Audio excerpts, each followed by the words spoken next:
kasih Bapa, terima kasih Yesus. Ini hidup kami Bapa, pagi hari ini Tuhan kami mau berikan yang terbaik buat Tuhan Yesus. Segala yang terbaik kami mau berikan kepadamu Tuhan. Kami mau luangkan waktu kami pagi hari ini untuk hadirat Tuhan. Biar kuasa Tuhan dan kasih Tuhan dinyatakan atas hidup kami. Terima kasih Bapa, terima kasih Yesus. Ini kami Tuhan, kami sudah berdoa dan mengucap syukur kepadamu, haleluya. Amin. Saya mau mengajak Bapak Ibu, saudara-saudari di tempat ini boleh sambil bangkit berdiri. Dan saudara yang di rumah juga yang mengikuti ibadah live streaming boleh sambil bangkit berdiri. Kita mau bersuka cita karena perbuatan Tuhan, amin. Haleluya.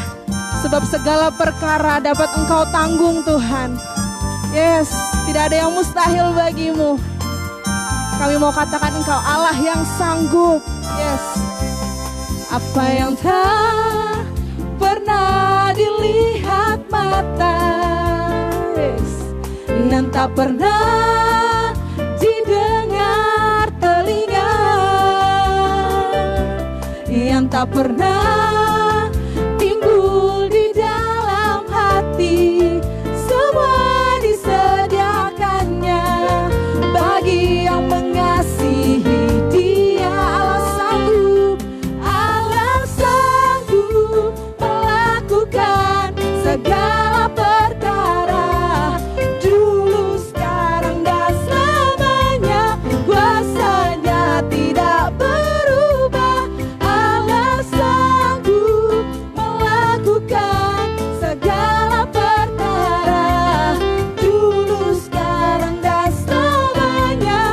Kuasanya tak berubah. Dengan iman kami mau katakan Tuhan, yes, haleluya. Sama-sama katakan, apa yang tak pernah dilihat mata, katakan, yang tak pernah didengar telinga,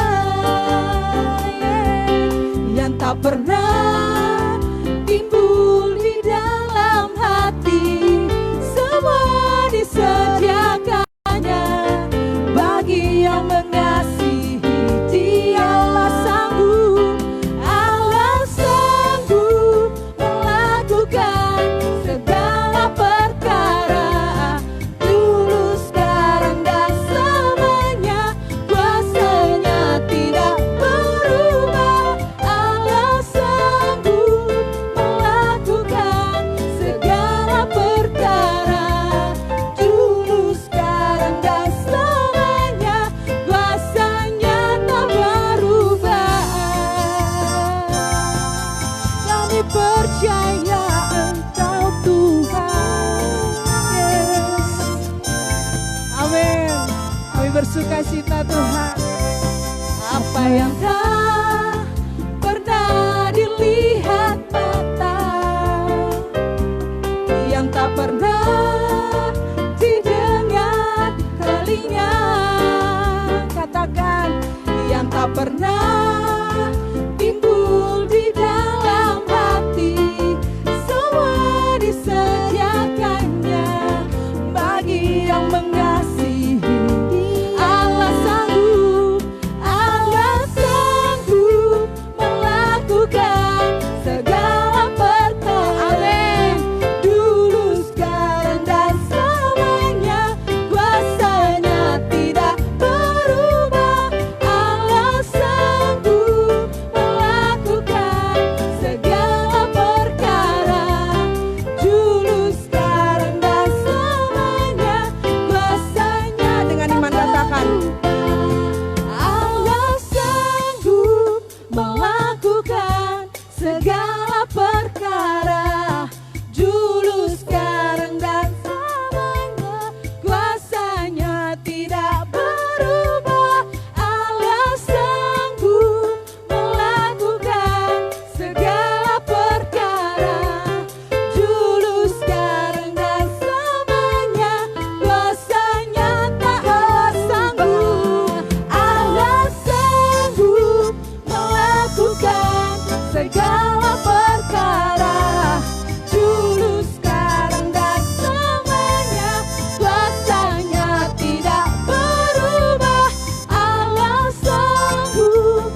berikan kemuliaan buat Tuhan Yesus. Haleluya. Haleluya. Jemaat yang luar biasa, boleh silakan duduk kembali. Mari kita terus siapkan hati kita. Ucapkan syukur kepada Tuhan. Sebab Dia yang sanggup mengubah hidup kita. Hidup kita Tuhan sanggup ubahkan, apalagi dunia ini Tuhan sanggup pulihkan. Amin. Seperti pujian tadi mengatakan, Engkau Allah sanggup melakukan segala perkara Tuhan. Apa yang kami tidak lihat, apa yang tidak kami dengar. Oh Tuhan, Engkau Tuhan yang maha tahu. Engkau lebih besar dari segalanya Tuhan. Yes, amin. Terima kasih Bapa. Terima kasih karena Engkau selalu ada buat kami. Engkau Tuhan yang selalu mengingatkan kami Tuhan, bahwa kami tidak pernah ada di luar jangkauan-Mu. Amin. Engkau Allah yang tidak pernah meninggalkan kami tanpa pengharapan. Amin. Hidup kami ada dalam tangan-Mu Tuhan. Yes. Engkau yang memegang setiap kami Tuhan. Amin. Kami mau Tuhan menjalani setiap hari-hari kami bersama Engkau. Kami tidak pernah sendiri Tuhan. Yes. Amin. Dia sanggup, Yesus sanggup melakukan perkara yang besar. Dia sanggup, Yesus sanggup memulihkan yang terluka, menyembuhkan yang menderita. Dia sanggup memulihkan, Dia sanggup, Dia sanggup, Yesus sanggup melakukan perkara yang besar.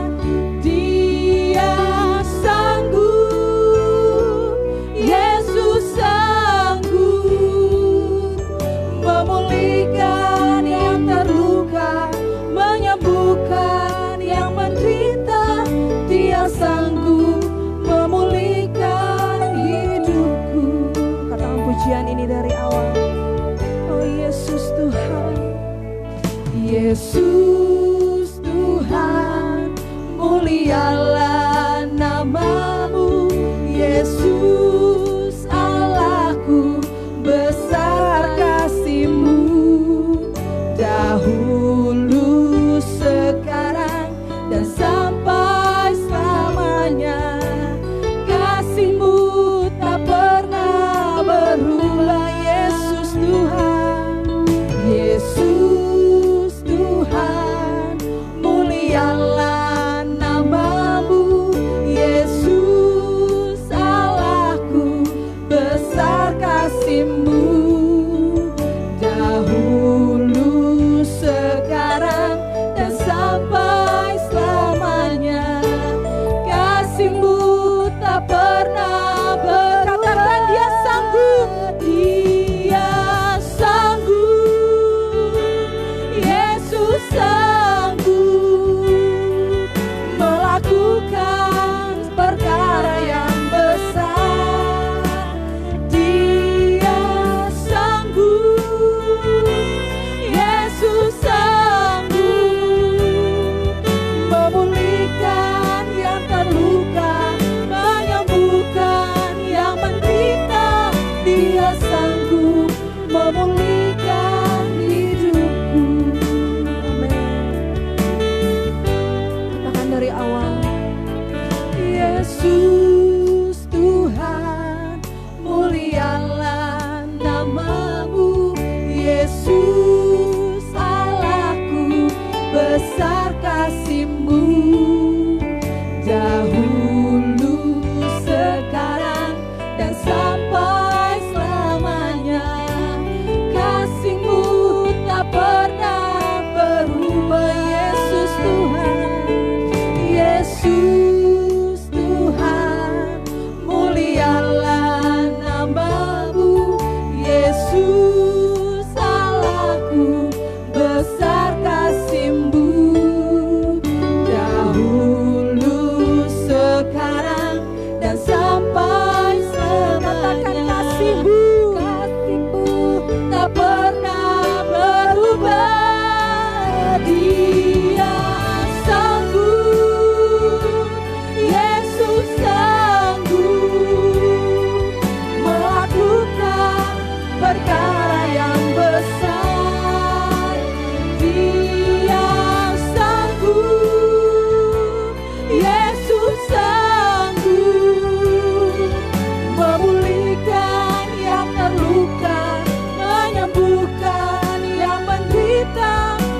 terluka, menyembuhkan yang menderita. Dia sanggup memulihkan hidupku. Dia sanggup, Dia sanggup memulihkan hidupku. Dia sanggup, Dia sanggup memulihkan hidupku. Mari kita sembah Dia. Oh, terima kasih Tuhan. Sungguh kami merasakan Tuhan, setiap penyertaan Tuhan yang begitu sempurna dalam kami. Kau tak pernah tinggalkan kami Tuhan. Terima kasih Yesus, Kau Allah yang setia. Kau melebihi segalanya Yesus. Tuhan baik, terima kasih. Hanya kepada Tuhan kami berserah, sebab Engkau sumber kekuatan kami. Tuhan, kami percaya Yesus.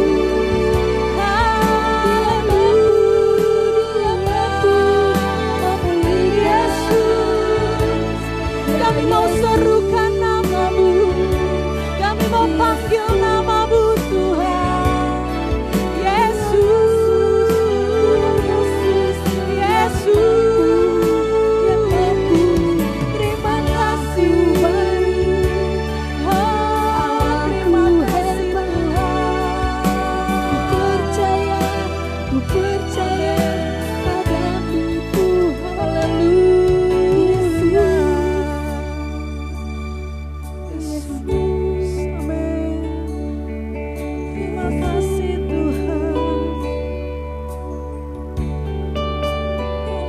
Ku percaya janji-Mu ajaib, terukir dalam kehidupanku.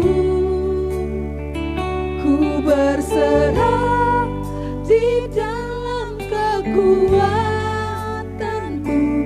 Hanya Kau segalanya bagiku. Ku percaya janji-Mu ajaib, terukir dalam kehidupanku. Kami mau berserah, ku berserah di dalam kekuatan-Mu. Ku percaya, katakan ku percaya. Ku percaya janji-Mu ajaib, terukir dalam kehidupanku. Amin. Ku berserah di dalam kekuatan-Mu. Hanya Kau segalanya bagiku. Ku percaya janji-Mu ajaib, terukir dalam kehidupanku. Ku berserah di dalam kekuatan-Mu. Ku percaya, ku percaya, ku percaya janji-Mu ajaib. Saya serahkan kepada Hamba, terukir dalam kehidupanku. Ku berserah di dalam kekuatan-Mu. Hanya Kau segalanya bagiku. Ku percaya janji-Mu ajaib, terukir dalam kehidupanku. Ku berserah di dalam kekuatan-Mu. Ku percaya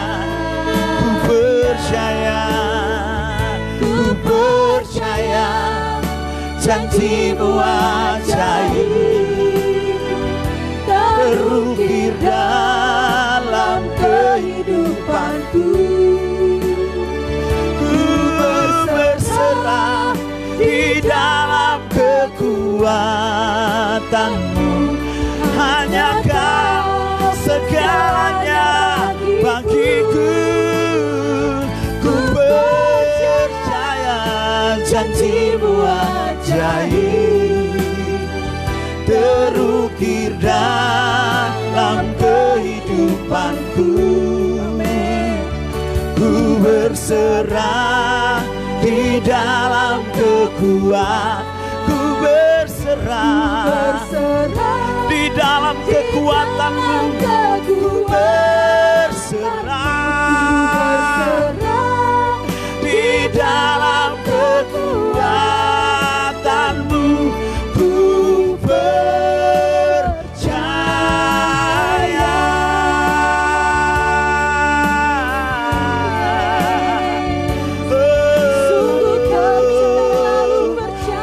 Ku percaya Tuhan, ku percaya janji-Mu, janji-Mu ya dan amin, janji-Mu Tuhan, ku percaya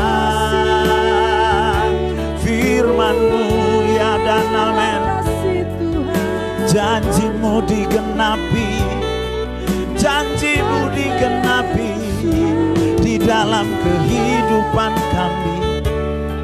Ku percaya Engkau Allah yang berfirman, maka semuanya jadi, semuanya jadi, karena kuasa-Mu tidak berubah dulu, sekarang, dan selamanya. Oh, segala puji sembah kami bagi-Mu Yesus.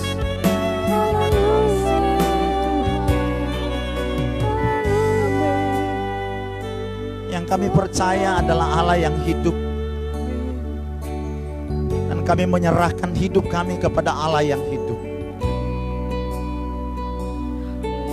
Kami bersyukur bahwa kami memiliki Engkau dalam kehidupan kami. Kami bersyukur betapa berharganya kami, sebab kami menjadi anak-anak-Mu Bapa.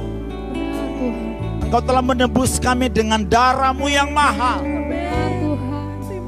Tanda betapa berharganya kami, betapa bernilainya kami bagi-Mu Tuhan.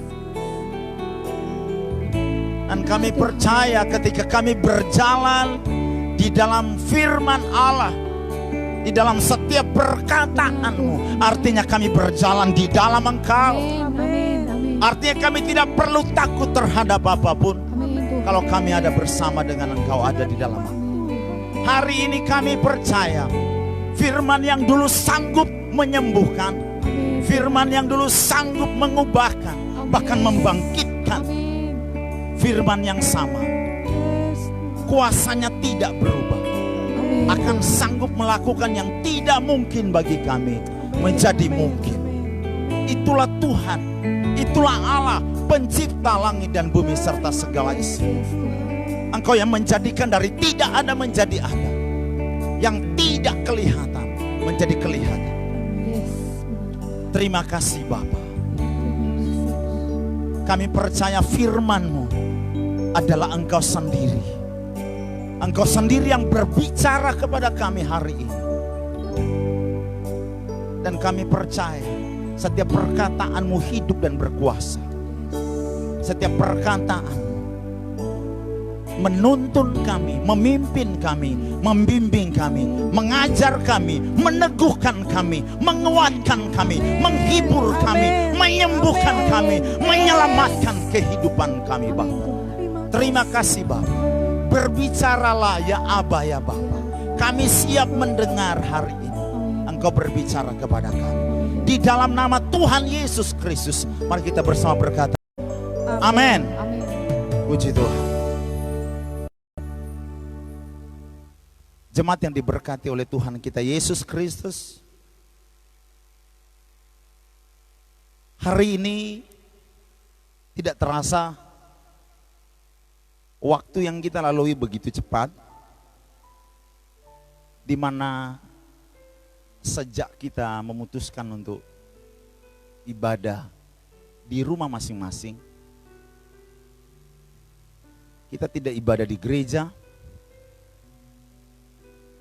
Sekitar 2 bulan ini, waktu itu sudah berlalu. Kita seperti ada di satu musim yang sungguh berbeda bagi kita semua.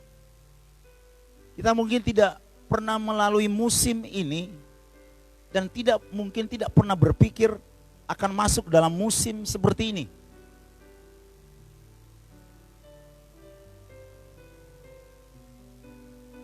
Setiap kita punya rencana,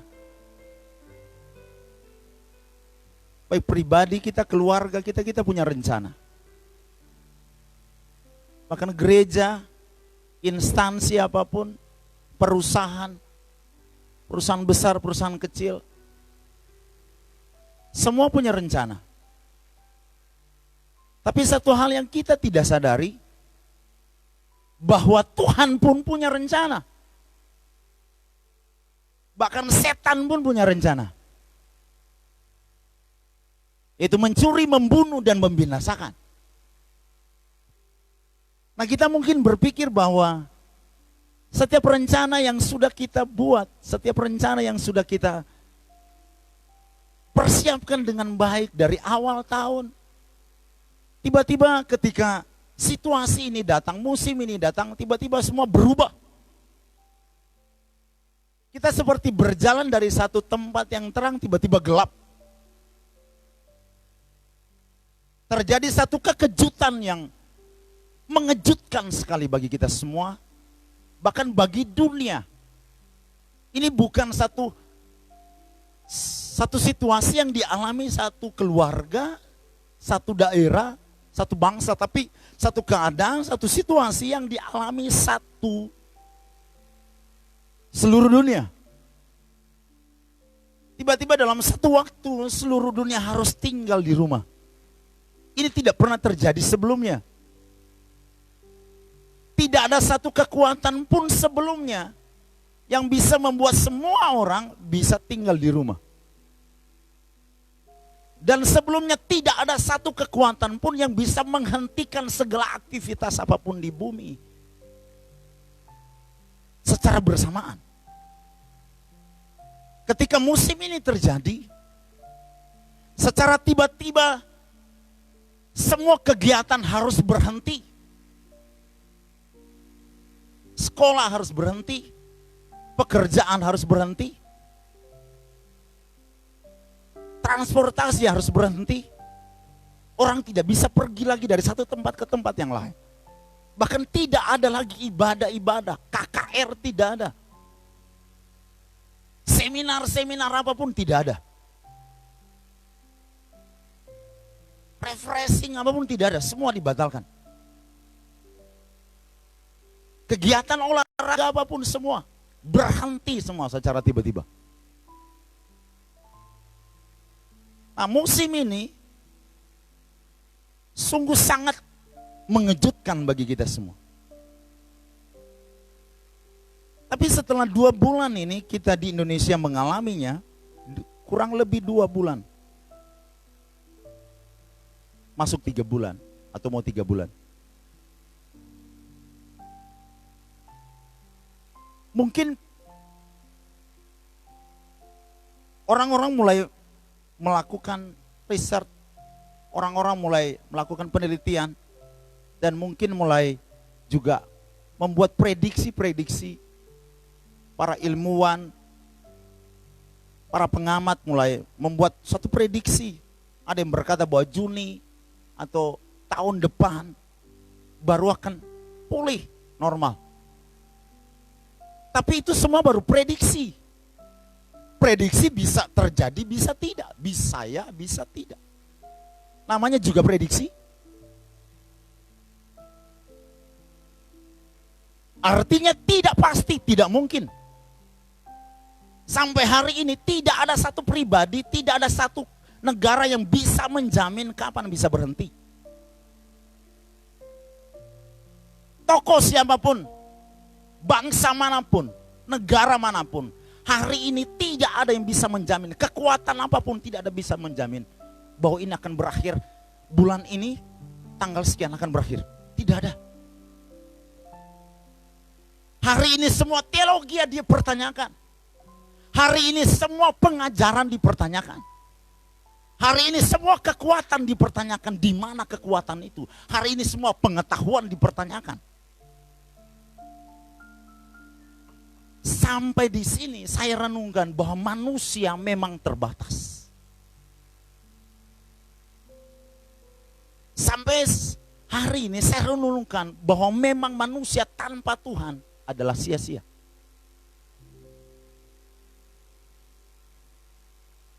Nah, sebagai orang percaya,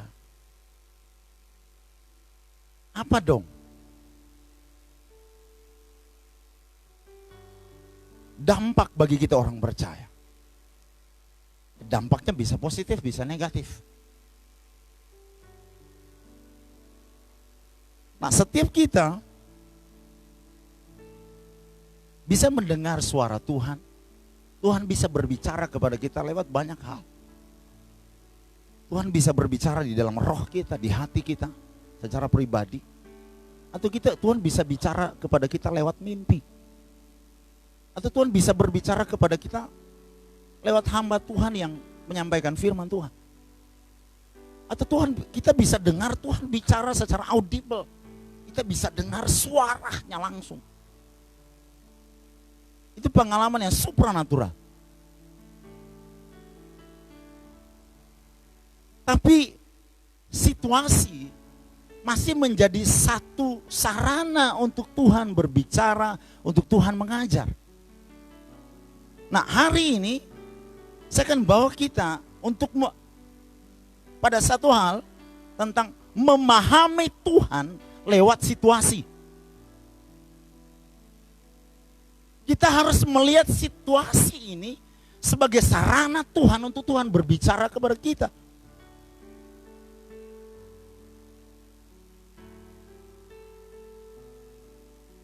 Ada satu hal yang mengganggu di dalam diri saya ketika kita masih bisa ibadah secara normal di tempat ini. Kita bisa kumpul sama-sama setiap hari Minggu. Tapi ada berapa banyak ini tiba-tiba masuk ketika saya renungkan situasi ini. Tuhan tuh seperti ikut dengan kita. Seperti manusia ketika manusia keluar dari Taman Eden, Tuhan ikut dengan mereka. Seperti bangsa Israel ketika mereka ada di pembuangan di Mesir. Tuhan ikut dengan mereka, Tuhan bicara dengan mereka. Dengan cara. Bahkan Tuhan menolong mereka dengan cara yang Tuhan mengeluarkan Mesir memakai seorang Musa. Nah, Musa ini diambil dari sungai. Nah, Firaun tahu, putri Firaun tahu bahwa memang sudah diberikan sebuah keputusan bahwa memang setiap anak yang laki-laki yang lahir dari orang Israel harus dibunuh. Dan mereka tahu, Firaun tahu bahwa itu yang dihanyutkan itu anak orang Ibrani, anak orang Israel.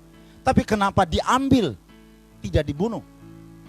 Karena kepercayaan mereka adalah setiap bayi yang ditemukan, anak yang ditemukan di sungai itu adalah pemberian dewa. Itu kepercayaan mereka. Tuhan berbicara kepada mereka dengan cara mereka, dengan kepercayaan mereka. Nah, saya renungkan ada satu hal. Ketika kita bisa ibadah sama-sama. Ketika firman Tuhan disampaikan. Ada satu hal yang sangat mengganggu. Ada yang main game. Ada yang chatting online. Buka macam-macam. Hari ini Tuhan seperti bilang kayak gini. Ayo, saya ikut kamu. Kalau kamu dulu ibadah di gereja, kamu online, sekarang saya ikut kamu. Oke, kita online bareng-bareng. Sekarang semua kegiatan ibadah dilakukan secara online. Di seluruh dunia. Kita mau pakai alasan apa lagi? Tuhan seperti ikut dengan kita. Karena Tuhan ingin bangun satu hubungan dengan kita manusia. Tuhan bukan guru SD. Di gereja yang main HP, tak pakai mistar, enggak main HP ya. Tuhan enggak kayak gitu. Jadi kita harus belajar memahami Tuhan lewat situasi. Kenapa? Karena kalau kita tidak memahami Tuhan lewat situasi, situasi sekecil apapun yang datang dalam hidup kita bisa mengubah hati kita. Bisa membuat tadinya orang yang cinta Tuhan bisa berubah karena situasi. Kalau kita tidak belajar, nah kita melihat Tuhan dari situasi, Tuhan mengajar kita lewat situasi ini. Apa rencana, apa maksud Tuhan? Seperti saya katakan di awal, bahwa kita punya rencana, bangsa punya rencana, gereja punya rencana. Tapi satu hal, Tuhan punya rencana. Dan rencana Tuhan tidak pernah gagal. Kita boleh gagal, rencana kita boleh gagal. Tapi rencana Tuhan tidak pernah gagal. Kegagalanmu dan kegagalanku tidak menggagalkan rencana Tuhan. Buktinya Yunus. Tuhan bilang sama Yunus, sekalipun kamu lari, Nus, saya nggak ganti orang. Saya kejar kamu. Sekalipun saya kejarnya pakai ikan. Nah, ikan itu yang bagi kita, mungkin kita bisa terjemahkan itu satu bencana, itu satu kekejutan. Mungkin selesai Yunus sampai di situ, tapi ikan itu menjadi juru selamat bagi dia. Itu Yunus. Nah, hampir semua tokoh Alkitab kita baca, mereka melewati situasi-situasi yang sulit dalam hidup mereka.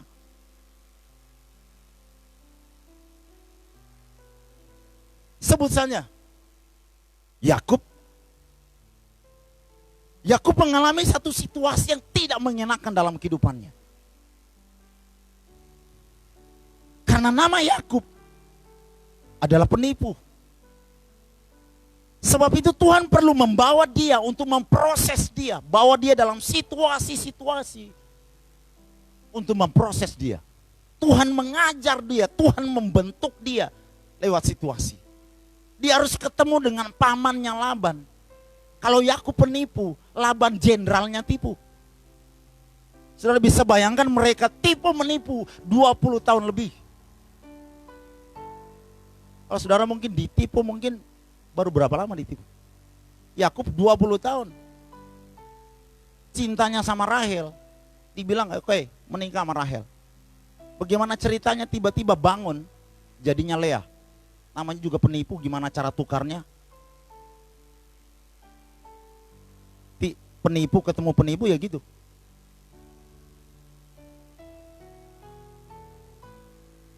Sampai Yakub harus bergumul dengan Allah semalam-malam. Dia melewati situasi yang tidak mudah bagi dia. Anaknya perempuan Dina diperkosa. Siapa yang menginginkan itu? Tidak ada satu orang tua pun menginginkan anak perempuannya diperkosa. Tapi Yakub mengalami itu.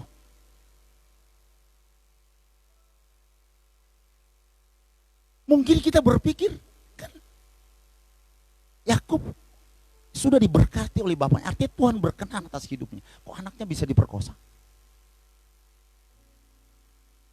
Hari-hari ini juga kita tuh, ada banyak orang mempertanyakan juga, kenapa pendeta bisa mati? Ya semua orang juga bisa mati. Kita bukan nggak bisa mati, kita belum mati.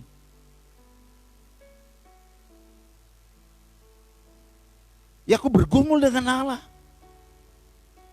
Yusuf mau dibunuh. Dia dapat mimpi bahwa dia akan jadi pemimpin besar. Tapi apa yang terjadi setelah dia dapat mimpi? Apakah mimpi langsung terjadi? No. Saudara-saudaranya merencanakan satu perencanaan pembunuhan terhadap dirinya. Saudara mungkin berdoa malam, Tuhan bicara, wah kamu akan saya begini. Tapi tiba-tiba pagi berubah 180 derajat dengan kenyataan. Realitanya berbeda dengan mimpimu. Mungkin doa Tuhan bicara langsung, wah kamu akan jadi begini. Tapi bangun pagi-pagi, lah Tuhan mana tadi malam Tuhan bicara saya. Yusuf ngalamin itu. Mungkin dia bisa mempertanyakan di mana saya kok mau dibunuh, dimasukin ke sumur, dijual lagi. Jadi budak. Jadi budak nggak enak, kayak kambing, ada pasarnya, ada pasar budak namanya. Jadi setiap saudagar datang ke situ untuk membeli budak. Dia pakai tongkat, dia korek-korek kupingnya, dia korek-korek giginya. Ini orang bersih apa enggak sih? Bisa dibeli apa tidak? Nah saudara tahu budak pada saat itu tidak bernilai, tidak berharga. Bahwa kalau berjalan di musim dingin, tuannya bisa belek perutnya. Dan tuannya bisa memasukkan kakinya ke dalam perut budak itu untuk memanaskan dirinya. Itu budak pada zaman itu. Tidak bernilai sama sekali. Yusuf masuk dalam satu situasi yang tidak mengenakan bagi dirinya. Tapi situasi itu membawa dia menjadi pemimpin besar. Sampai dia berkata kepada saudara-saudaranya, memang kamu merancangkan yang jahat bagiku, tapi Tuhan merancangkannya untuk kebaikan. Amin. Kita bisa mempergunakan perkataan. Siapa lagi? Daud. Dilantik jadi raja, diurapi oleh Samuel jadi raja, mengalahkan Goliat. Tapi setelah itu apa yang terjadi?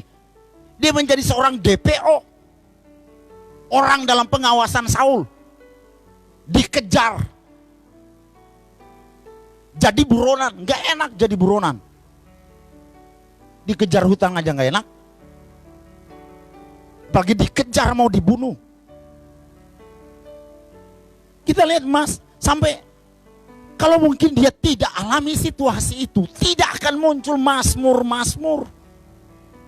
Nah, salah satu Mazmur kita buka Mazmur 18.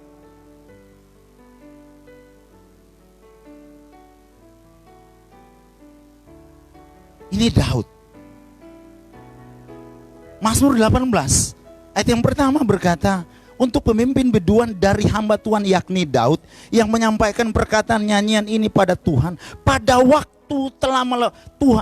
waktu Tuhan melepaskan dia dari cengkeraman semua musuhnya dan dari tangan Saul. Dia berkata di ayat yang kedua, aku berkata, aku mengasihi Engkau ya Tuhan, kekuatanku. Ya Tuhan, bukit batuku, kubu pertahananku dan penyelamatku, Allah gunung batuku, tempat perlindunganku, perisaiku, tanduk keselamatan dan kota benteng. Nah dia berkata sesuai dengan pengalaman dia, bukit batu. Kenapa? Karena dia bersembunyi di bukit-bukit batu. Bukit batu itu menjadi tempat persembunyian dia dari Saul, dari kejaran Saul. Ketika dia aman di situ, dia membayangkan Tuhan seperti itu. Tuhan itu seperti bukit batu yang keras, yang tinggi, yang besar, yang melindungi dia. Kalau dia tidak alami situasi itu, kita tidak akan baca Mazmurnya ini.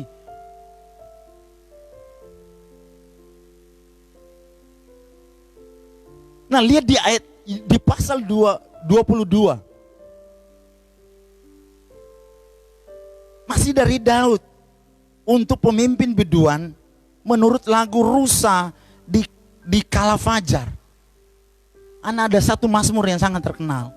Seperti rusa merindukan sungai yang berair. Nah kita banyak menerjemahkan rusa rindu sungai karena haus. Tapi bukan hanya karena haus. Kenapa? Karena ketakutan, dia dikejar singa. Rusa itu Daud menonton itu. Dia lihat itu. Rusa kalau ke sungai bukan hanya haus, tapi dia ketakutan dikejar singa. Jadi dia cuma kebayang air, sungai. Kenapa? Karena ketika dia lari ke sungai, jejaknya hilang dan dia bisa berenang dan hanya tinggal hidungnya saja. Singa tidak bisa kejar. Jadi bukan hanya haus. Nih di ayat di pasal 22 ayat 12 berkata, janganlah jauh daripadaku, sebab kesusahan telah dekat dan tidak ada yang menolong. Jadi dia lagi susah. Saudara bisa masuk dalam situasi dia betapa sulit. Ayat 15 berkata, ayat 13, banyak lembu jantan mengerumuni aku, banteng-banteng dari Basan mengepung aku. Mereka mengekan mulutnya terhadap aku, seperti singa yang menerkam dan mengaum. Ayat 15, seperti air aku tercurah dan segala tulangku terlepas dari sendinya. Saudara bisa bayangkan penderitaan macam apa sampai tulang mau lepas dari sendi. Itu satu situasi yang tidak mengenakan. Saudara bisa baca Mazmur 23. Tuhan adalah gembalaku, takkan kekurangan aku. Sekalipun aku di lembah kekelaman, aku tidak takut bahaya. Mazmur itu tidak akan keluar kalau dia tidak melewati situasi-situasi yang sulit. Nah, situasi sulit ini pun Tuhan berbicara kepada kita. Tuhan mengajar kita. Kita mungkin pingin situasi ini cepat berlalu. Tapi Tuhan bilang, saya masih mau ngajar. Yang paling penting bagi Tuhan adalah kita, visi kita jadi seperti Kristus. Itu tujuan kita. Buat apa kita sembuh kalau kita nggak bertobat? Buat apa pulih kalau nggak bertobat?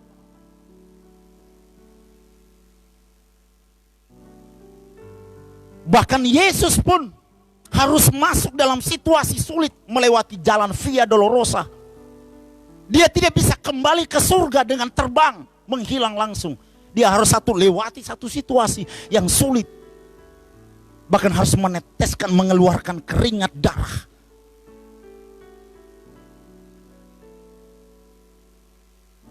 Semua tokoh Alkitab, Paulus, tiap hari ada dalam bahaya maut. Di penjara. Pendeta macam apa di penjara? Nah, saya akan bawa kita pada 2 poin untuk kita belajar. Ada banyak hal, tapi saya bawa 2 poin saja untuk kita belajar. Apa maksud Tuhan? Apa suara Tuhan dalam situasi ini? Tuhan bicara apa sama kita? Kita buka dalam kitab Yosua. Pasal yang pertama. Kitab Yosua pasal yang pertama. Ayat 1 dan ayat 2. Sesudah Musa hamba Tuhan itu mati, berfirmanlah Tuhan kepada Yosua bin Nun, abdi Musa itu, demikian, hambaku Musa telah mati, sebab itu bersiaplah sekarang, seberangilah sungai Yordan ini, engkau dan seluruh bangsa ini menuju ke negeri yang akan kuberikan kepada mereka, kepada orang Israel itu. Nah, saudara tahu, Musa adalah pribadi yang begitu penting bagi orang Israel. Sehingga hukum Taurat itu tidak lagi disebut hukum Taurat, tapi hukum Musa. Karena Musa ini begitu, satu tokoh yang begitu sangat diandalkan oleh orang Israel. Karena tokoh yang mengeluarkan mereka dari Mesir, tokoh yang membawa mereka melihat mujizat demi mujizat di Mesir. Pakai tongkat, gunung batu, bisa keluar air. Mereka susah, mereka teriak, Musa, gimana ini Musa? Apa-apa Musa? Mau mati, dikejar-kejar Firaun di depan laut. Musa pakai tongkatnya, laut menjadi jalan raya. Makan roti turun dari surga. Daging, mau daging, Tuhan kasih daging. 40 tahun di Mesir, di padang gurun, mereka tidak mati kelaparan. Bahkan dikatakan sepatu mereka pun tidak rusak. Itu pemeliharaan Tuhan. Nah, saudara tahu padang gurun, Yesus pun keluar dari padang gurun yang sama.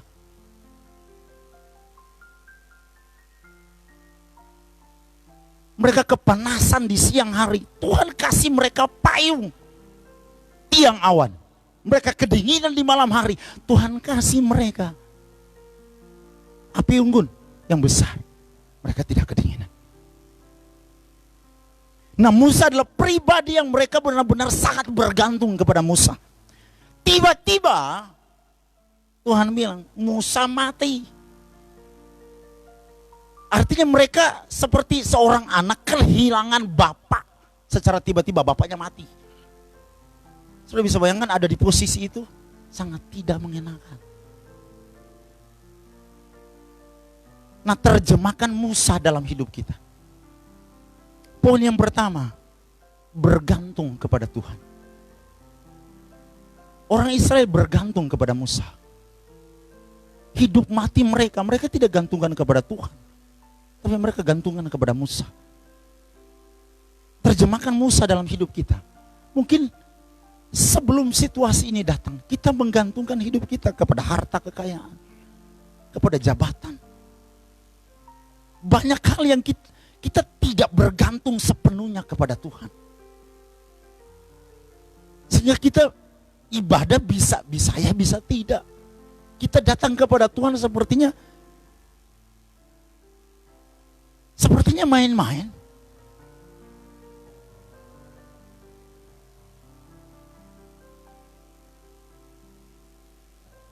Terjemahkan Musa dalam kehidupan kita. Musa bisa menjadi satu pribadi yang kita menggantungkan hidup kita kepada dia. Hari ini kekayaan, uang, pengetahuan tidak bisa menyelamatkan. Orang punya uang sebanyak apapun, kena positif COVID, Anda tidak bisa memilih untuk di ruang VIP sebanyak apapun uang Anda. Tempatnya sama, tempat yang ditentukan oleh pemerintah. Mau orang kaya, jabatan tinggi, enggak, sama semua. Hari ini jabatan apa?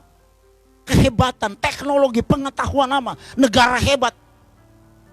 Enggak bisa. Amerika sehebat apa? Enggak bisa. Dia justru pasien paling tinggi di Amerika. Itu negara dikuasa, negara didikdaya.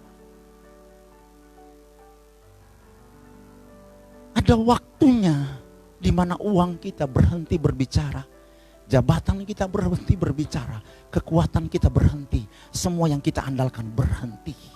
Enough. Sekarang kita dibawa pada satu situasi, mau tidak mau kita harus bergantung kepada Dia, Sang Pencipta. Kepada Dia yang telah membayar hidupmu dan hidupku dengan darahnya yang mahal. Dia yang berkata, Akulah jalan, kebenaran, dan kehidupan.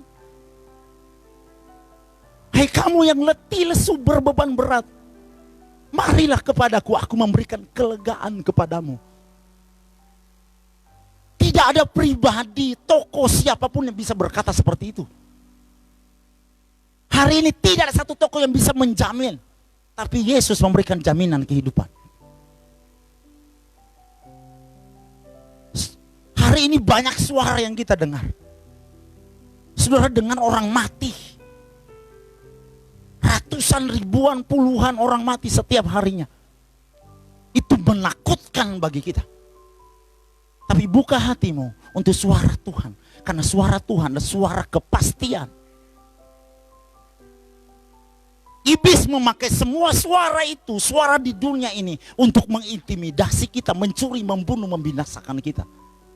Tapi suara Tuhan adalah suara yang mendatangkan damai, sejahtera, sukacita di hati kita. Dia memberikan kepastian, pengharapan. Minggu yang lalu Pak Gembala bicara tentang pengharapan. Fokus kepada pengharapan. Artinya fokus kepada Tuhan. Fokus kepada apa perkataan Tuhan. Apa yang firman Tuhan katakan. Situasi ini memang menakutkan. Tapi kita perlu datang kepada Tuhan. Tuhan bicara apa sama kita? Ini beras sudah mau habis. Memang realitanya seperti itu. Tapi Roh Kudus bilang apa? Tuhan bilang apa? Kita terkadang terlalu cepat reaksi kita kepada suara yang datang dari luar. Bukan suara yang datang dari dalam kita. Dari roh kita. So Tuhan berbicara kepada kita. Nah musim ini kita harus manfaatkan sebagai dimana menjadi satu sarana untuk Tuhan bicara sama kita. Tuhan mengajar kepada kita. Mungkin selama ini kita terlalu sibuk. Kita sibuk dengan pekerjaan kita. Kita sibuk segala macam. Arisan apa semua. Di gereja pun kita kegiatan banyak sekali. Apalagi kalau kita pegang beberapa divisi, jadi guru sekolah minggu, jadi pelayan di umum, jadi di youth, di mana, maha hadir semua. Sampai nggak ada waktu buat berdoa sama Tuhan. Kita pusing juga dengan kerjaan. Tiba-tiba waktu musim ini datang secara seperti kita baca di Mazmur. Kalau baca di Mazmur dari satu ayat tiba-tiba ada tulisan selah. Ini perlu berhenti sejenak. Kita seperti tiba-tiba berhenti. Dan Tuhan kayak bilang begitu. Tadi malam saya bilang sama istri saya, Tuhan tuh kayak bilang kayak gini ya. Ya stop ya. Kamu udah terlalu sibuk kesana kemari. Tiap kali doa pun kamu ngoceh terus. Saya gak pernah dikasih kesempatan ngomong. Kamu bicara terus. Kamu minta ini, minta itu. Tuhan ini dong, ini, itu. Kita bicara terus. Tuhan bilang kapan saya ngomong? Sekarang tiba-tiba kita harus diam di rumah, stay di rumah. Itu Tuhan seperti, sekarang giliran saya yang bicara. Sekarang ya giliran saya yang bicara sama kamu. Izinkan saya bicara. Situasi ini izinkan Tuhan bicara sama kita. Mungkin tidak mengenakan. Tapi izinkan Tuhan bicara sama kita. Izinkan Tuhan mengajar.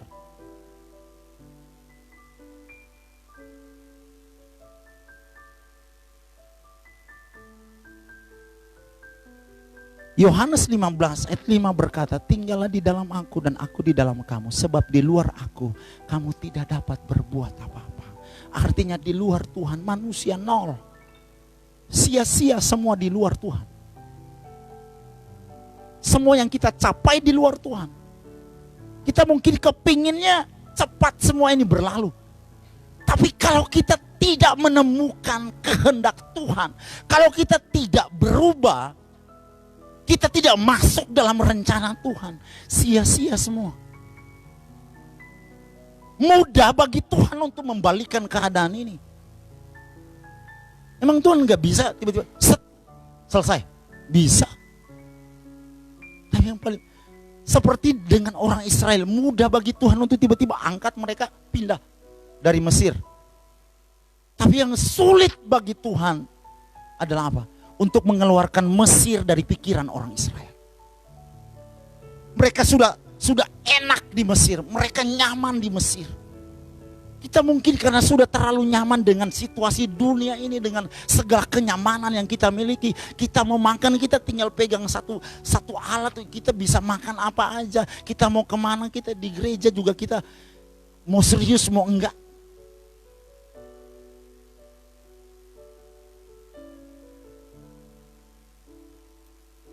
Tidak pernah baca Alkitab. Tiba-tiba sekarang tidak pernah ada status firman. Tiba-tiba situasi ini datang semua, tiba-tiba statusnya firman semua. Mazmur 91, Mazmur apa semua. Tiba-tiba orang berubah jadi rohani secara tiba-tiba. Saya bilang puji Tuhan. Yang kedua, poin yang kedua. Kalau yang pertama, Tuhan mengajar kita untuk bergantung kepada Tuhan. Sebab di luar Tuhan kita tidak dapat berbuat apa-apa. Poin yang kedua, Tuhan mengajar kita bahwa kita harus jadi rumah Tuhan. Kalau hari-hari ini kita tidak bisa berkumpul di gereja, ibadah di gereja secara berkelompok. Semua harus di rumah. Tuhan seperti bicara, saya renungkan, Tuhan kayak bilang begini loh.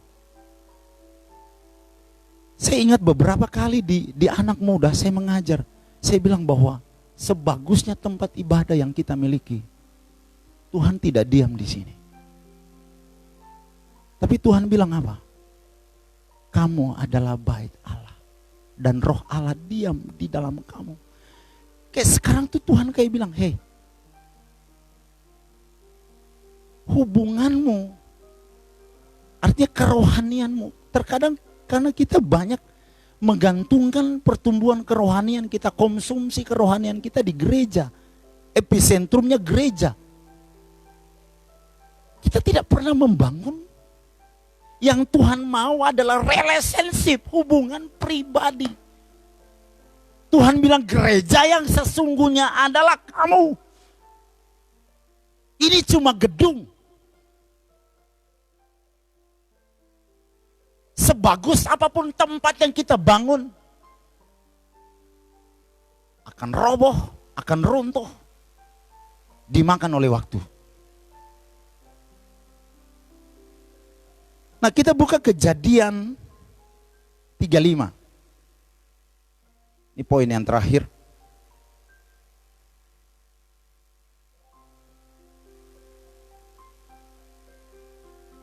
Saya mengizinkan saudara untuk berkata, terima kasih Tuhan karena ini poin yang terakhir. Ayat yang pertama, Allah berfirman kepada Yakub, bersiaplah, pergilah ke Betel, tinggallah di situ dan buatlah di situ mezbah bagi Tuhan yang telah menampakkan diri kepadamu ketika engkau lari dari Esau kakakmu. Perhatikan, ada dua kata di situ. Yakub disuruh kembali ke Betel, artinya kalau disuruh kembali, dia pernah ada di tempat yang sama sebelumnya. Dia harus pergi untuk kedua kalinya ke Betel. Nah, apa arti Betel? Garis bawahi ada dua kata di situ, Betel dan mezbah. Betel berbicara artinya adalah rumah Tuhan. Mezbah artinya adalah hubungan kita dengan Allah. Itu mezbah kalau kita bicara mezbah. Jadi yang Tuhan mau hari-hari ini adalah kita jadi rumah Tuhan. Rumah Tuhan tuh memang secara untuk kita berkumpul bersama. Kita sebut nih gereja. Tapi Tuhan tuh nggak bilang itu. Kita baca Alkitab, Tuhan beda dengan kita. Tuhan bilang enggak. Nah, Abraham pun waktu, kalau saudara baca di Kejadian 3, Abraham pernah bangun pernah berkemah di antara Betel dan Ai. Sekali lagi, Betel artinya rumah, Ai artinya tumpukan batu. Nah, apakah kita rumah atau kita tumpukan batu? Mungkin kita bagus tapi kita hanya batu, kita hanya tumpukan batu, tidak menjadi rumah.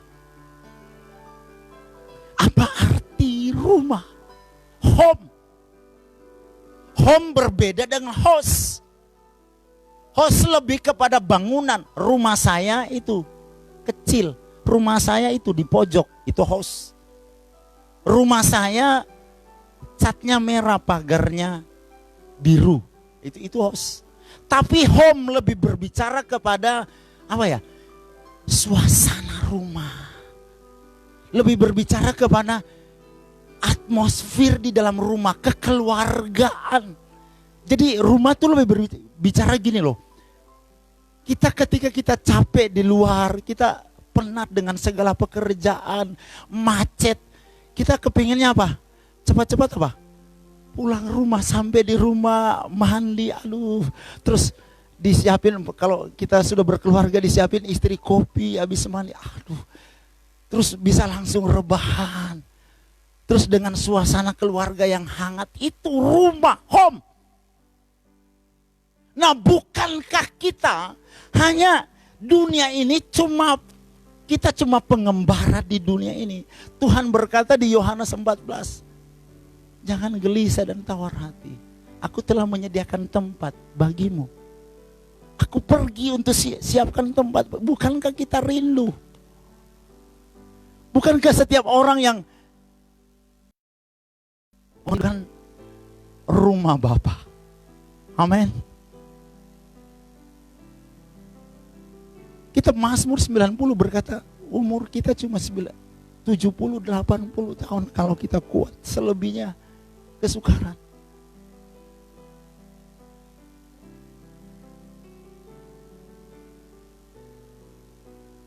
Home, rumah.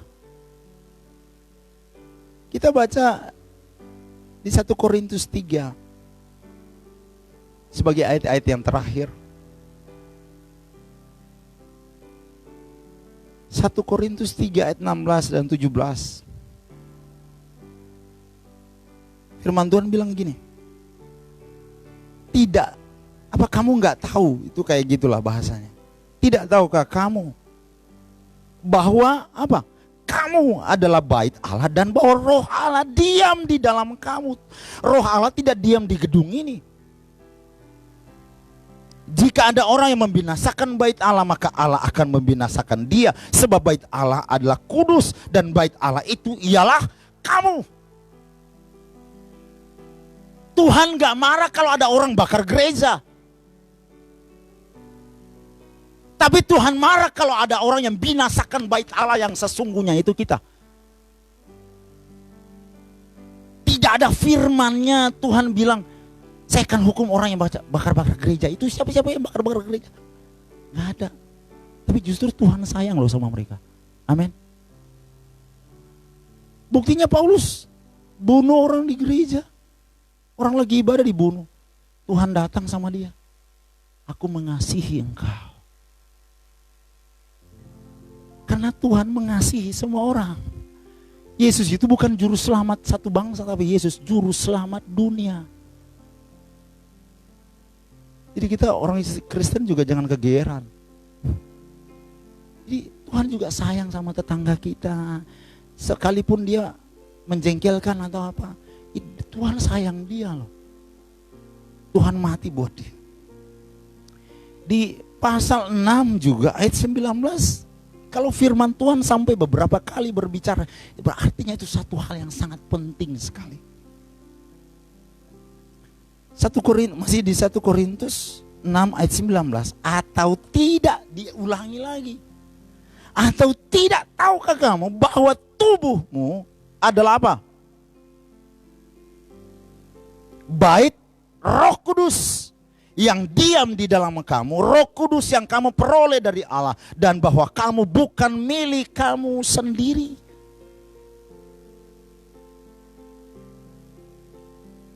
Bukankah kita sudah menyerahkan hidup kita kepada Tuhan, menjadi milik Tuhan, dan kita telah dibeli dan harganya? Ayat 20 bilang, sebab kamu telah dibeli dan harganya lunas dibayar. Karena itu muliakanlah Allah dengan tubuhmu. Artinya sekarang kita harus bilang kayak gini, Tuhan, aku rumahmu. Kerasan di sini Tuhan, tinggal di sini. Aku mau bangun mezbah, artinya aku mau ngobrol sama Tuhan. Kalau kita ini rumah harus ada dua hal. Ada doa dan pujian penyembahan. Doa bicara apa? Doa bukan bicara bawa list. Nih, seolah-olah kita mengingatkan Tuhan. Mungkin Tuhan lupa kali kebutuhan saya. Kita doa kebanyakan gitu. Doa itu bukan itu. Doa itu komunikasi, hubungan, bicara. Ada saatnya kita bicara, tapi ada waktunya Tuhan bicara. Sebab itu kalau doa jangan ngoceh terus. Kasih waktu Tuhan bicara. Itu komunikasi. Coba praktekkan aja suami istri. Lu istri ngoceh terus. Suami, udah ngoceh aja terus. Ditinggal pergi. Itu bukan hubungan. Itu bukan komunikasi. Doa itu komunikasi. Nah, pengertian yang kedua. Doa itu apa? Mencium. Ayo loh.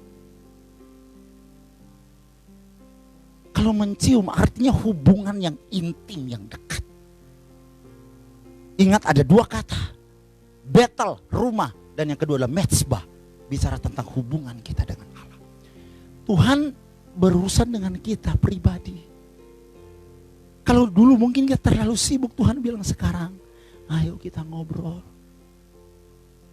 Kamu udah capek di luar sana, udah segala macam di pikiran kamu.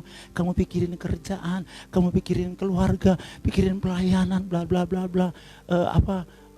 Program ini, program di perusahaan, program di gereja, keluarga juga punya program. Aduh pusing. Tuhan bilang, cukup. Sekarang mari berurusan dengan aku. Kita bicara dari hati ke hati. Kamu dengan aku, kata Tuhan. Gak usah bawa orang lain, gak usah bawa. Kamu dengan aku. Sekarang Tuhan tuh, aduh, wow.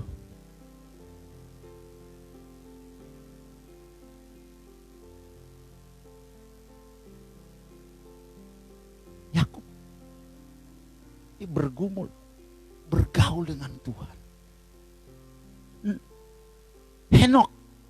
Henok bikin apa? Tidak ditulis bahwa Henok memberitakan Injil. Tapi cuma ditulis Henok bergaul dengan Tuhan sampai dia tiba-tiba diangkat. Daud yang hebat. Wow.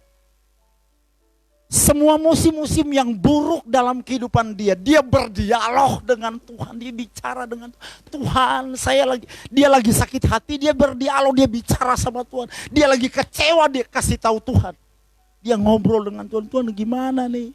Saya udah jaga hati, tapi kok hidup saya gini? Saya lihat itu orang fasik. Dia menyombongkan diri, membual, tapi dia sehat dan gemuk tubuhnya.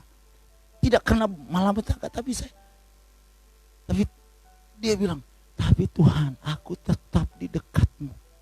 Itu seperti ada duri. Wow, kalau baca Daud tuh, Tuhan tuh kayak begini sama Daud. Daud, lu memang kelewatan ya. Gue mau marah sampai gak jadi. Jadi dia bangun dialog terus. Siapa sih Daud? Anak yang tidak dianggap di keluarga. Tapi dia bangun hubungan dengan Tuhan. Paulus, dia gak peduli situasi di penjara pun dia nyanyi. Pujian penyembahan. Apa pujian? Pujian itu kita mengucap syukur, terima kasih Tuhan buat makanan hari ini, terima kasih buat pakaian, terima kasih buat rumah, terima kasih buat semuanya Tuhan. Terima kasih. Itu pujian. Tapi apa penyembahan? Penyembahan tuh, Tuhan, sekalipun tidak ada makanan, sekalipun rumah masih seperti ini, sekalipun keadaan seperti ini, tapi aku memutuskan, aku tetap mengasihi Engkau, aku tetap menyembah Engkau. Seperti di Habakuk 3, sekalipun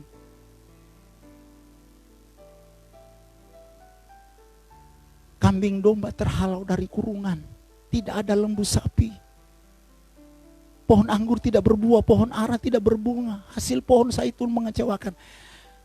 Wow, tapi aku beria-ria di dalam Tuhan. Itu penyembahan. Tidak peduli dengan keadaanmu. Yang Tuhan mau sekarang kamu merendahkan diri kamu di hadapan Tuhan. Ini aku dan keluargaku Tuhan, kami datang kepadamu. Kami menyembahmu. I love you Jesus. Wow. Itu yang Tuhan mau bagi kita. Hari-hari ini pakai situasi ini. Untuk tangkap suara Tuhan. Kita memang doakan bangsa kita. Seolah-olah Tuhan gak sayang bangsa kita. Tapi Tuhan sayang banget sama bangsa kita. Tuhan cuma bilang, kamu harus jadi garam dan terang dunia. Kamu bukan beli garam, tapi Tuhan bilang kamulah garamnya. Ini Tuhan berurusan dengan kita. Kita jadi seperti yang Tuhan inginkan. Orang yang bergantung kepada Tuhan adalah orang yang punya hubungan dengan Tuhan. Orang yang bergaul karib dengan Tuhan. Orang yang bergantung sama Tuhan adalah orang yang mengizinkan dirinya menjadi rumah tempat kediaman Tuhan. dan dia tinggal dengan Tuhan, bergaul dengan Tuhan selama-lamanya. Sampai Paulus bilang, saya kepingin udah pergi dari kemah ini ke rumah itu. Saking dia bergaul. Karena makanya dia bilang di kitab Roma, perang, ketelanjangan, kelaparan, bala sampar, penyakit apapun tidak dapat memisahkan kita dari kasih Kristus. Wow, itu karena hubungan dia dengan Tuhan. Dia sudah tidak bisa. Kenapa Daniel sadar? Daniel ketika dibuang ke gua singa tidak makan dia. Kenapa? Bukan karena Daniel berdoa, tapi karena memang Daniel tidak bau daging. Daniel tidak kedagingan, aja dipenuhi dengan roh, hidup dalam roh. Bukan hanya karena Tuhan yang menjaga dia, tapi karena memang dia tidak bau daging. Perbuatan daging membawa kita kepada kebinasan, tapi kehidupan dalam roh bawa kehidupan. Amin. Mari kita berdoa.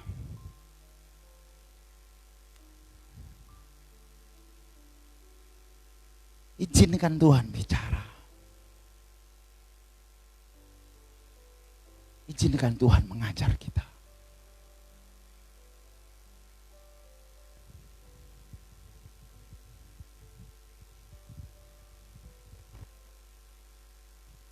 Haleluya.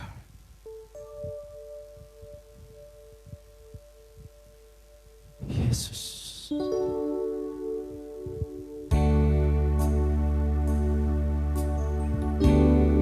Yesus,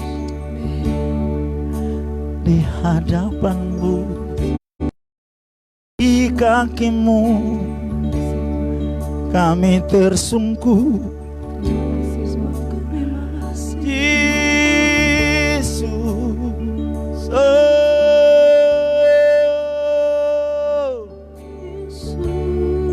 Kau yang menginginkanku Tuhan, lebih dari siapapun.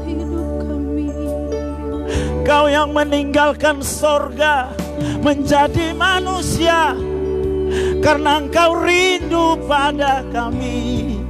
Oh, karena yang berharga adalah kehidupan kami Tuhan.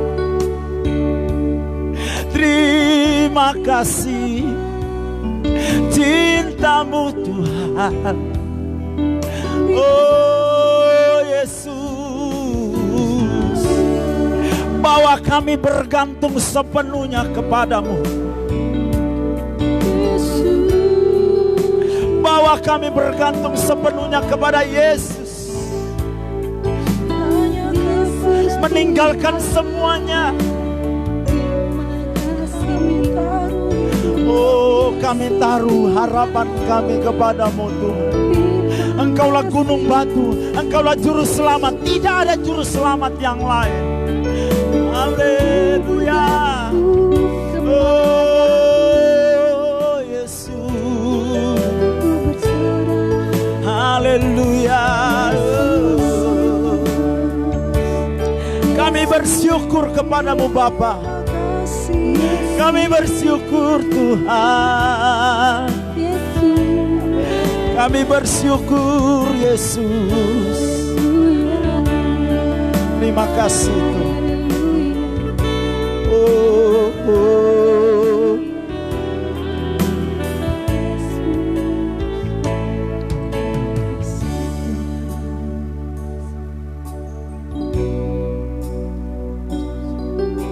Mari di rumahmu, ajak keluargamu berdoa, renungkan Tuhan, tersungkur di bawah kaki Tuhan, dan berkata, Tuhan, ini aku dan keluargaku, ini hidupku, bergantung sepenuhnya kepada. Situasi apapun boleh terjadi, tapi yang terpenting bagi kami adalah Tuhan bersama-sama dengan kami. Adalah Tuhan menyertai kami. Situasi apapun boleh datang dalam hidup kami, Tapi kalau Tuhan menyertai kami, kami akan melewati situasi apapun. Haleluya. Kami akan berjalan dari kemenangan kepada kemenangan, dari kepastian kepada kepastian, dari keberhasilan kepada keberhasilan. Sebab tangan Tuhan memegang tangan kami, menuntun kami, membawa kami. Tuhan beserta dengan kami. Sebab itu kami bersyukur atas perlindungan bagi pribadi, keluarga kami, bagi gereja kami, bagi seluruh jemaat Tuhan, bagi seluruh jemaat GPKDI di seluruh Indonesia, bagi seluruh orang percaya. Terima kasih perlindungan-Mu buat kota kami, buat provinsi kami, buat bangsa kami. Terima kasih Bapa, Engkau mengasihi bangsa kami. Kami percaya Engkau telah memberkati bangsa kami. Engkau sanggup memulihkan bangsa kami. Kami memberkati bangsa kami di dalam nama Tuhan Yesus. Kami memberkati pemimpin kami, pemimpin bangsa kami. Kami memberkati seluruh pemerintah kami. Kami memberkati para tim medis di dalam nama Tuhan Yesus. Kami memberkati semua orang yang menangani situasi ini. Mereka disertai, ditolong oleh Tuhan. Sehingga tidak ada satu pribadi pun yang berkata semua karena saya, tapi semua boleh berkata semua karena Tuhan. Tidak satu pun yang dapat mencuri kemuliaan Tuhan. Kami memberkati Indonesia di dalam nama Tuhan Yesus. Kami berdoa di dalam nama Tuhan Yesus. Kalau iblis bekerja memberitakan ketakutan, tapi kami berdoa hari-hari ini di setiap rumah sakit, Roh Kudus melawat setiap pasien. Di sana mereka timbul satu pengharapan, ada satu damai sejahtera. Roh Kudus melawat mereka, mereka diubahkan, mereka jumpa Yesus di tempat tidur mereka, di tempat mereka berbaring, mereka dijamah Tuhan. Mereka alami Tuhan. Bahkan orang-orang Kristen, orang percaya, hamba-hamba Tuhan, siapapun juga yang terpapar, yang terkena virus ini, mereka ada di setiap rumah sakit. Tuhan memakai mereka menjadi sarana Tuhan, untuk Tuhan berbicara, untuk mendoakan orang-orang yang ada di sana. Di dalam nama Tuhan Yesus, pertobatan melanda. Pertobatan melanda di mana-mana. Pertobatan melanda di mana-mana. Persiapkan kami orang percaya, persiapkan kami gereja untuk menjadi penuai-penuai di akhir zaman. Karena Tuhan akan melakukan sesuatu yang besar. Terima kasih Bapa. Kami bersyukur untuk segala pemulihan yang Tuhan kerjakan. Terima kasih Bapa. Engkau sumber-sumber segalanya dalam kehidupan kami. Engkau sumber berkat. Engkau akan memberkati seluruh jemaat-Mu. Tidak peduli, karena kehidupan mereka bukan tergantung dari usaha mereka. Kehidupan mereka tidak tergantung dari pekerjaan mereka, tapi kehidupan mereka ada di tangan Tuhan yang perkasa, yang memelihara kehidupan mereka. Pekerjaan mereka, usaha mereka tidak bisa memberikan kepastian, tapi Tuhan bisa memberikan mereka kepastian.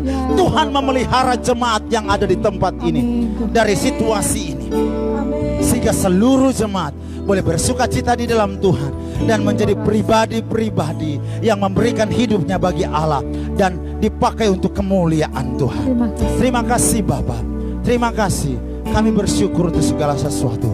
Terima kasih buat hari ini Bapa. Engkau sumber segala sesuatu.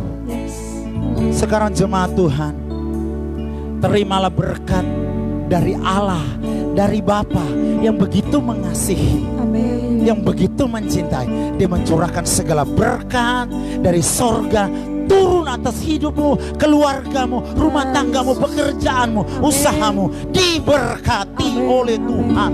Di dalam nama Tuhan, kesehatanmu diberkati. Haleluya. Apapun yang kau kerjakan, Tuhanlah yang membuatnya menjadi berhasil. Di dalam nama Tuhan Yesus Kristus, Tuhan akan memberkati keluar masukmu. Di dalam nama Tuhan, engkau bukan jadi ekor, tapi engkau jadi kepala. Bukan turun tapi naik. Terimalah berkat dari Tuhan Yesus Kristus, yang karena cintanya menyerahkan hidupnya mati bagimu dan bagiku. Dia begitu mengasihi kamu dan saya. Di dalam nama Tuhan Yesus. Dan terimalah penyertaan, penghiburan, kekuatan dari pribadi yang namanya Roh Kudus yang akan menyertai kita dari sekarang sampai selama-lamanya di dalam nama Tuhan Yesus Kristus. Mari semua kita yang percaya bersama katakan amin. Haleluya. Haleluya. Puji Tuhan, pagi hari ini kita semua diberkati. Amin. Boleh kita sambil lambaikan tangannya dimanapun kita berada, kalau kita semua diberkati lewat pujian, penyembahan dan firman Tuhan. Oke saudara, ibadah live streaming GPKDI Jemaat Rumah Kasih berakhir hari ini. Tapi kita akan ketemu lagi minggu depan. Dan biarlah Tuhan Yesus tetap senantiasa menyertai kita, memberikan kita kesehatan, amin. Dan jaga kesehatan kita, tetap ada di rumah. Kalau tidak ada keperluan yang sangat penting, tetap berada di rumah. Minum vitamin, berolahraga yang bisa membantu kita menjaga kesehatan. Amin. Tuhan Yesus memberkati kita semua. Selamat hari Minggu. Tuhan memberkati. Jiwa bebas terlepas, kuasa maut telah terhempas. Nama Yesus pemenang, nama Yesus jawaban. Langkah takkan berhenti, berlari sampai akhir. Suka tinggi namanya, suka raja namanya. Roh Kudus membakar setiap kami. Naikkan pujian